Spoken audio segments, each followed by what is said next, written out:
Hi, this is an example problem from chapter 20. In this problem, we're going to learn how to apply Kirchhoff's loop rule and junction rule. Pause for a moment and read the question. So in this particular case, they've gone ahead and drawn the currents in the three different wire segments for us here. So I1, I2, and I3 have been labeled. In general, if they're not drawn, we get to choose them. We pick the directions, etc. But this has been done already.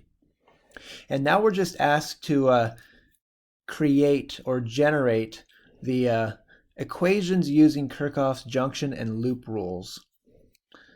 And we've been told to apply the loop rule to loops A, B, C, D, A, and B, E, F, C, B.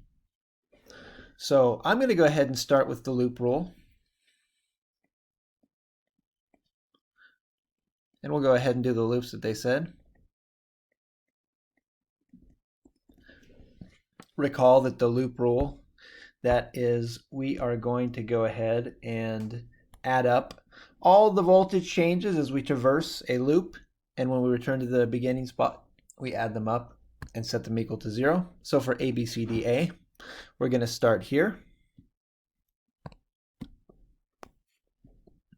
We're going to go around counterclockwise, so we're back at A, and we're going to add all the changes in voltage up as we go. Before we can start, we need to put in the plus and minus sides for the resistors. So the top resistor, the current is flowing this direction. So this is high, this is low. For the middle resistor, the current's flowing that direction. Therefore, this is high, and that's low. And finally, for the bottom resistor, the current's flowing in that direction, and the positive current flows from high to low. All right, so back to loop rule A, B, C, D, A. Starting at A, let's go counterclockwise. All right, we got to jump from low to high over that. Remember, to calculate the voltage across a resistor, we're going to use Ohm's law. And so for loop ABCDA, we've got here an IR. This one right here is I2. So it's going to be I2 times that resistor's ohms, 4 ohms. And we went from low to high, so then it's an increase, it's positive. All right. Now we're going to keep on going here. Oh, we got a battery to go through. Go through that one. We went from high to low. It's a decrease. How much? Decrease by 1 volt. We're going to keep going. Oh, here we got another resistor. We're going to go across this guy from high to low. It's a decrease. We need to use Ohm's law again. So that's going to be, which current is that? It's I3. Need to leave space for a negative sign there because we know it's a decrease. And that's multiplied by 1 ohm. And it looks like after that we are back to the starting point, back to A. Therefore, this is equal to 0. If we want to clean that up a little bit, 4 ohms, I2 minus 1.0 volts minus 1 ohm times I3 equals 0. And we're going to go ahead and do the next one as well.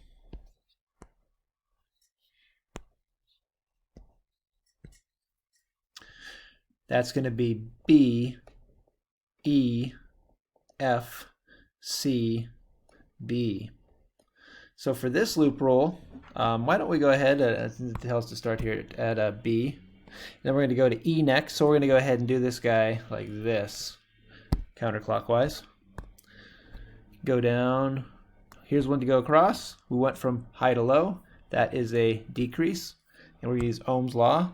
That's current I1, so we're going to have a negative I1 times the resistance, 6 ohms. Plus, we continue. We got to go up from low to high, positive increase by how much through the battery? 4 volts.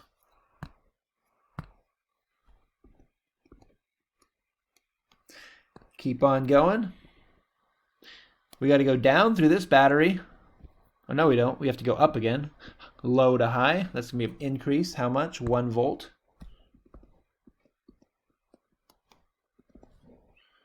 And we're going to keep on going here.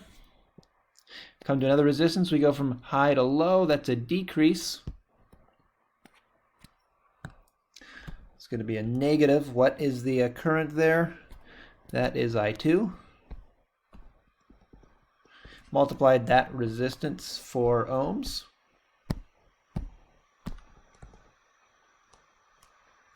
And again, we got the negative sign. And now we are all back to the starting point B. We set them equal to 0. And let me pause for a second while I clean up that equation. So this is what we get up here for the loop rule of BEFCB, and this is what we got for the loop rule of ABCDA. Finally, we're going to go ahead and do the junction rule. Now again, this is a problem where if we look at the junctions here,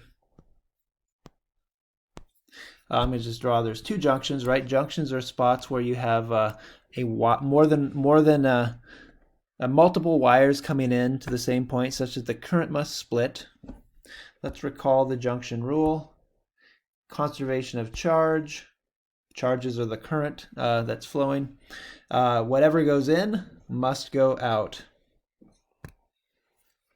Let's look at, so notice that we've got orange, blue, green, orange, blue, green. Doesn't matter which one we pick. We're going to get the same equation when we use the junction rule. So let's go ahead and just focus on junction at point C.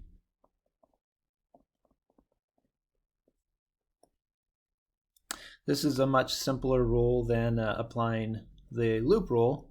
All I need to do is look at what is going in and what's going out, and then add them up and set them equal. So again, what we're going to do here, the sum of the currents into junction C going to be equal to the sum of the currents out of junction C.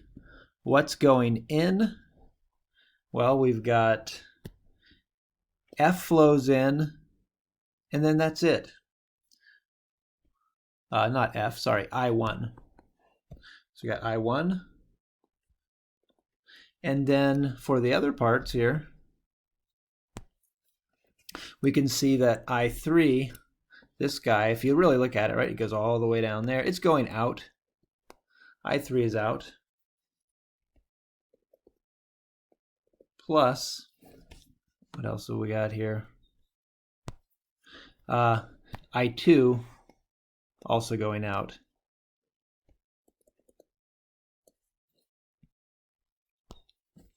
And so that is our equation for the junction rule there.